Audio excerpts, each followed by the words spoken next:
Hi,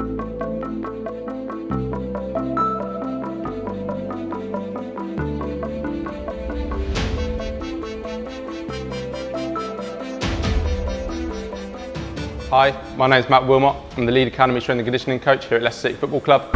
Ever wondered what it's like to train as a Premier League scholar? Come in and find out.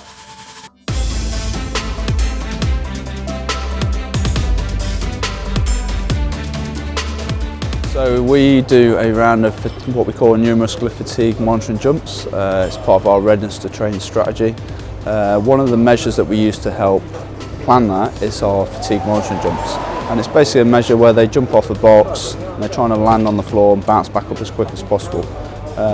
It's related to if they're a little bit more fatigued, muscles are tired, there's a bit of damage, they'll be a little bit slower off the floor, won't be able to jump as high, they won't be as reactive. We're looking at 3 trials, 3 jumps. When they come in, there's no warm-up, no standardised warm-up. This is a daily, weekly monitoring. So we want them to come through the door, whatever shape they're in, bounce up and down onto the earth in the jump test, and then we find out whereabouts they are.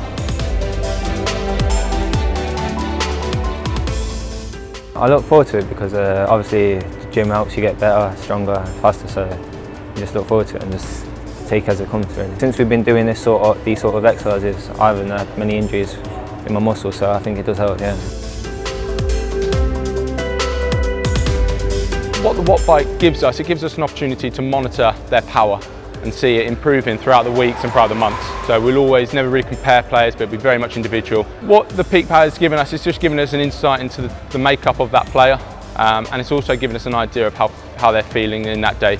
So if they are feeling fresh, they'll get good scores. If they are slightly fatigued, we might see lower scores, and then we have to sort of adjust their training also.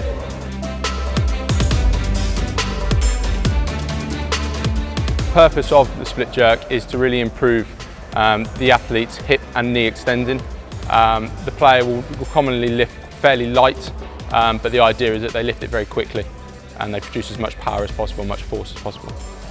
We'll be looking to start the bar in a front squat position, so the bar across our front. You will have a slight dip where we'll go into a sort of quarter squat, and then you'll immediately counter move that straight up in the air, splitting our legs forwards and backwards, and finishing with the bar overhead. We will commonly do sort of 3 to 5 sets, and this will be around 2 to 4 reps.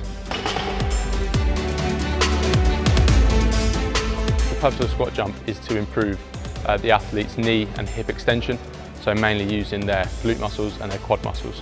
The weight they use is very important. We tend to lift with around 30% of their 1 rep max. So a key technical pointer for a squat jump is to go down, keeping the bar nice and stable across the top of your shoulders, gripping, keeping a nice stability, squatting down to around a quarter squat, and then immediately reversing that movement, driving up as fast as possible, fully extending your hips and knees, and then landing nice and strong. So the purpose of a sled run is to improve the rate of force development as well as movement velocity, so how quick they do it. Sled run will help the players move horizontally, so going into speed and acceleration purpose. A key technical pointer for a sled run is to maintain a low drive for as long as possible. We'll typically tend to do around 4 to 5 sets, and it'll be around 2 to 3 runs each, and then they'll go off and do another exercise and come back onto the sleds. These aren't sessions that like tire us out or anything. It's not like really hard on the legs. It's more like explosive power, so like it's quick, sharp, and like it improves our strength. We do a lot of like quick, short, like speed work. So when we get on the ball, we have that like change of pace, and like I've noticed that like you get quicker when you run with the ball after you do like power sessions and stuff. At the end of the day, these sessions are making your muscles stronger and making them more loose and flexible. So like the more you do it, the less chance you're going to get injured.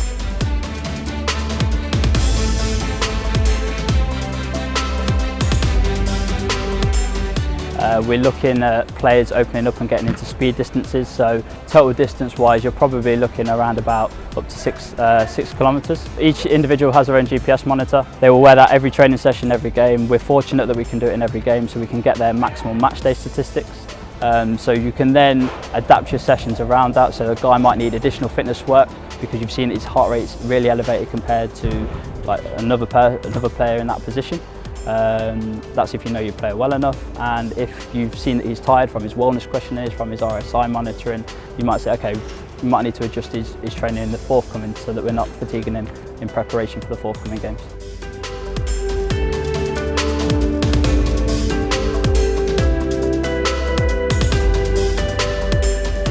Thanks for coming.